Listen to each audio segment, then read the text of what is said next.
G'day everyone, you're watching Kath with a K, and I'm Kath. Today I'm going to be talking about art and its effect on mental and physical health. For those of you who are new, I make music videos and I also talk about music and the music industry and research about music. So if you're interested in all things music, subscribe and hit the bell to get notified every Monday evening when I post a new video. The idea that participating in art can influence our health is part of the biopsychosocial model of health, which is the idea that your health isn't only influenced by biological factors, it's also influenced by your psychological factors and social factors. So if you feel like you're a part of a supportive community, for instance, you're more likely to have better health outcomes. There have been many studies done that have concluded that participating in the arts reduces social isolation, strengthens your connection to your community, and builds self-esteem.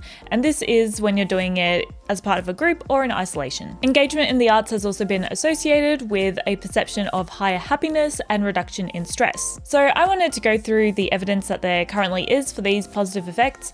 And what I found was that there are actually a lot of small studies, very many small studies that look at very specific areas. But when you compare the different small studies against each other, there actually isn't that much overlap over what they have actually studied. Usually you would want the same thing studied in a variety of populations. For example, getting a group of people to learn an instrument for a certain number of hours per week and then see what their outcomes at the end of it is, whether you're trying to measure happiness or stress or some other variable. And then you would want to see whether that effect is the same in a group of people in Australia, a group of people in the US, people who are healthy, people who are chronically ill, adults versus children, etc. I think a lot of people have the perception that this area is very well studied, but what I found was that actually there are a lot of kind of preliminary studies. A lot of them show positive effects of art on well-being, but the sample sizes were about like 50 people in almost all studies. And often the samples are very specific to one group of people, for example, women diagnosed with cancer. But what have we already found? Well, let's start with a study that had one of the largest sample sizes of studies on art interacting with health. In Western Australia, some researchers conducted a phone survey where a random sample of 702 Western Australians were invited to take part. It was about 15 minutes long and it had questions about arts engagement in the past 12 months, mental well-being, and also demographics and potential confounding factors. 71% of people that were asked completed the survey, and professional artists were also excluded from the study. The researchers scored their mental health based on the Warwick-Edinburgh Mental Wellbeing Score, which basically has a score ranging from 14 to 70 for each person. 17% of the respondents didn't engage in the arts, 33% had a low arts engagement, which was up to 23 hours per year, 24% had medium arts engagement, which was 23 to 100 hours per year, and 26% had high arts engagement, which was 100 or more hours per year. What they found was that respondents with no arts engagement or a low or medium arts engagement had a similar mental well-being score, which was 52 to 53, and the respondents with a high level of arts engagement had a score of 55. This means that people that were highly engaged in the arts had better mental health than those that weren't highly engaged with the arts. They also found that people that were more likely to be engaged in arts were females, younger people, those who did sport, people that attended religious gatherings, people that had taken a holiday from work for at least 2 weeks in the past year, and engagement in the arts also increased with education. After this, I looked at a meta-analysis of studies looking at children's development and how art can affect that. Overall, things like singing, dancing, and making visual art were associated with better social development, independence, better emotional regulation, cooperation, and also decreases in internalizing and externalizing behavior. Internalizing behavior here means being very shy or anxious, and externalizing behavior means when you're being aggressive towards people. These findings stayed consistent when looking at children in a lower socioeconomic socioeconomic status, which can often be a barrier to participating in the arts, and also when looking at people with autism spectrum disorders. For example, one study had toddlers participating in a 4 to 8 month music education program that was promoting school readiness. And when compared to a control group of toddlers, teachers were more likely to report that those in the music education program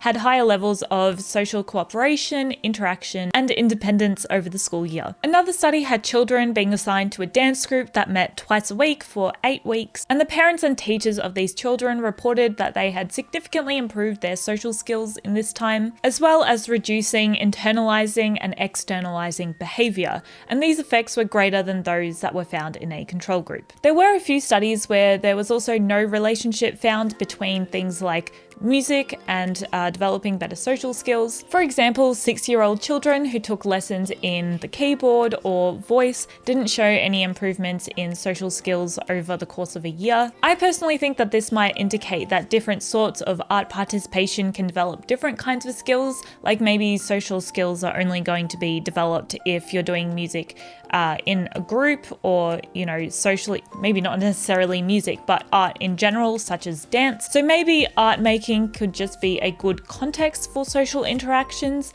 rather than art by itself necessarily having an effect of increasing social skills. Another review has been done looking at youth who are involved with the justice system or are at risk for becoming involved with the justice system or are otherwise traumatized. This review talked about arts-based programs being important for such youth because they can provide an outlet for addressing emotional and behavioral issues, and this comes through providing ways to learn new skills, develop new talents, and express their thoughts. According to the researchers, traumatic memories could be stored in parts of the brain that are non-verbal, which means that when people are trying to verbalize their experiences in therapy, it can be really difficult for people to do that. This means that they can create metaphors for what they're feeling and what they have experienced through art, which can give therapists something to work with. There's one program in the US in the state of Indiana called Reading for Life. It's aimed towards people between the ages of 11 and 18 who have committed non-violent offences, and after a period of 2 years, the children that had participated in the Reading for Life intervention had a lower rate of being prosecuted for any offence compared to those in a comparison group. Lastly, I wanted to look at some studies done that involved patients of hospitals and people that were chronically ill. When looking at people dealing with illness, music therapy in particular has been shown to decrease anxiety, and also auditory stimulation in general seems to have an effect of reducing pain. This has been researched a fair amount when looking at patients with chronic cancer pain. Studies on this have reported that patients will feel an increased sense of control after music therapy. They have a reduction in pain and an increase in immunity, and even a decrease in psychological and physical symptoms, along with the decrease in anxiety that I mentioned earlier. Visual art, such as creating drawings, has also been used by cancer patients to make sense of their diagnosis of cancer and to come up with meaning for it and integrate it into the story of their lives. One study was done at the Chelsea and Westminster Hospital where they compared the use of art interventions and no use of art interventions. They found that those that did receive art intervention were much more likely to have reduced hospital stays, diminished cortisol levels, which is a stress hormone, less medication needed to induce sleep, and better vital signs overall. 2 cancer centres in Connecticut also looked at a 12-week program that involved dance for women with breast cancer. The results of this were that shoulder range of motion increased, which is probably fairly obvious given that it was a movement-based intervention, but also body image improved throughout the course of these weeks. And when it comes to expressive writing, studies have shown that compared to a control group, those who wrote about their traumatic experiences have statistically significant improvements in various elements of physical health, also reduced physician visits, and better immune system functioning. This last study I found particularly interesting. It looked at the effect of expressive writing on patients with HIV. So these patients were instructed to write for 30 minutes per day for 4 days. Their HIV viral loads and CD4 lymphocyte counts, which is a type of immune cell, were measured at the start of the study, at 2 weeks, at 3 months, and 6 months. And those in the intervention group had their HIV viral loads drop immediately after taking these exercises of expressive writing, whereas those in the control group had their HIV loads slightly increase. This study intrigues me the most because it seems to have had quite a physical effect, not just a mental health effect. But I want to say again that this study, along with all of the other studies I talked about, except for that very first phone survey study, these all had on average between 40 to 50 participants. So this is by no means something that is like concrete, hard proven. There just seems to be a correlation in a lot of very small studies, but definitely there has to be some larger scale studies to really see if this holds up over a wider population. I think that this is something that's important to look into because I feel like more and more, especially in schools, there's a lot less importance being placed on art. And for example, when I was in high school, we had a full subject dedicated to maths, a full subject for science, a subject for English, a subject for history. But when it came to art, we kind of had one subject, which was done maybe 2 times a week, whereas the other subjects were done 3 times a week each.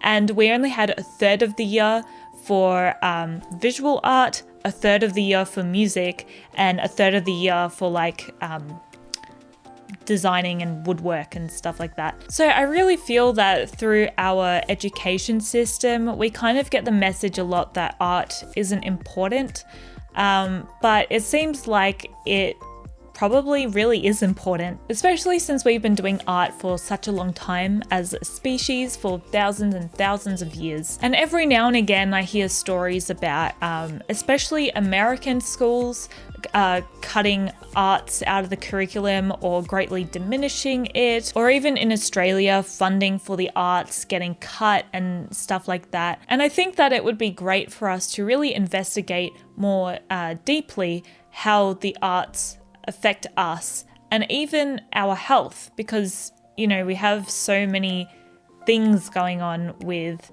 physical and mental health. You know, everyone is sick with something. I'm sick with something as well. And even before the current global situation, medical systems were constantly under strain, especially from the mental health side. So if we investigate the link between participating in arts and health outcomes further, and we find that, you know, participating in the arts more reduces the amount of doctor visits that people have, or reduces the anxiety that people are feeling, reduces rates of depression, then I think that we could really use that information to lighten the load on our health system. And it could also indicate the importance of arts and how they should definitely have a firm place in our education system. I'd love to see your thoughts about this in the comments below, and if you enjoyed this video, found it interesting, or learned something, then please leave it a like. And I'll see you next week when I'll probably be doing another lyrical and music video analysis of recent song releases. Have a lovely day. Bye!